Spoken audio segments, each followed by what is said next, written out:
কি কব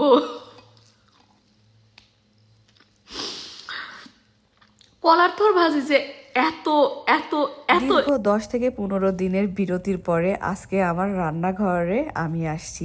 এসে আমার পছন্দের সকল খাবার রান্না করব, যেগুলো আমার সবচেয়ে বেশি ফেভারিট।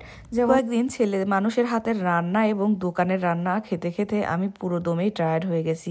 শরীরটা বিশেষ করে অনেক বেশি খারাপ, কোনোভাবেই রান্না বান্নার কাজগুলো করতে পারি না। আজকে শরীরটা একটুখানি ভালো লাগতেছে, তাই মনে হইলো কি যে আমার পছন্দের খাবারগুলো আজকে রান্না করে খাবো, দেখি আমার মুখের টেস্টটা আসে কিনা। বেগুন আর আলু দিয়ে রূপচাঁদা মাছের ঝোল, কি স্বাদ! তার সাথে যদি থাকে এই ধরনের শাক, এটার নাম হচ্ছে বোথের শাক, এটা যদি একটা মরিচ দিয়ে খাওয়া যায় খুবই টেস্ট। এছাড়াও আছে আমাদের দেশের কোলার মোসা।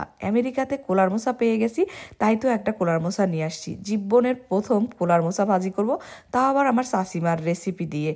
আজকে শুরুতে আমি বোথের শাকটা ভেজে নিচ্ছি, কারণ এই শাকটা আমার ছেলে খাবে। এবার আমি কোলার মোসাটা সুন্দর করে সিদ্ধ করে নিছি। পেঁয়াজ রসুন মরিচের পাশাপাশি কোলার মোসা রান্না করার সময় একটা জিনিস অবশ্যই দিবেন, সেটা হচ্ছে ডাল সোমবারা।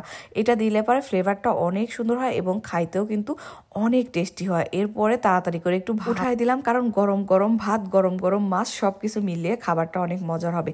আজকে এই যে রূপচাঁদা মাছটা, এটা কিনে নিয়ে আসছি। আমেরিকাতে এই রূপচাঁদা মাছগুলো একমাত্র চাইনিজ স্টোরগুলোতেই পাওয়া যায়, তো আমরা সবসময় চাইনিজ স্টোর থেকেই এই মাছগুলো কিনে নিয়ে আসি। কিন্তু নিয়ে আসার পরে কাটা হচ্ছে খুবই যন্ত্রণা। মাছ ভালো লাগলেও আসলে আমি মাছ ভালো কাটতে পারি না, তো রিং বেরিং করে যেটুকু পারছি সেটুকুই গাইস কাটি ফেলছি।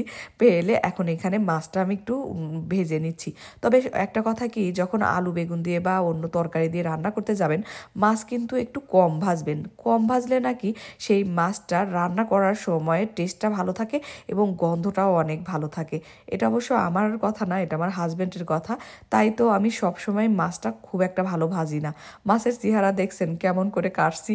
যাই হোক, আমি এখানে বেগুন আর আলু দিয়ে মাছটাকে মানে ইয়েটাকে কষা নিচ্ছি, তরকারিটাকে কষায় নিচ্ছি, নিয়ে একটুখানি পানি দিয়ে দিচ্ছি।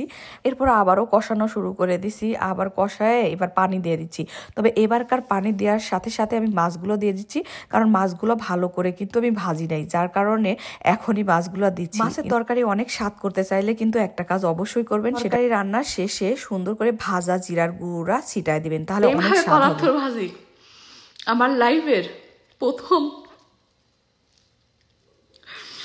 খুবই তিতা, এত কষ্ট করে ভাজলাম। থোর ভাজি তিতা হওয়ার কারণটা পরে জানতে পারলাম, আসলে আমি ভুল থোরটা নিয়ে আসছি, যার কারণেই এত তিতা লাগছে। অন্যান্য খাবার মোটামুটি ভালোই ছিল ভাই বোনেরা। দীর্ঘদিন পর নিজের হাতের রান্না খেয়ে নিজেও অনেক বেশি খুশি হয়ে গেছিলাম। শাক ভাজিটাও সেই লেভেলের ছিল, কিন্তু ওই যে বললাম কলার মোচাটা খুব একটা ভালো ছিল না।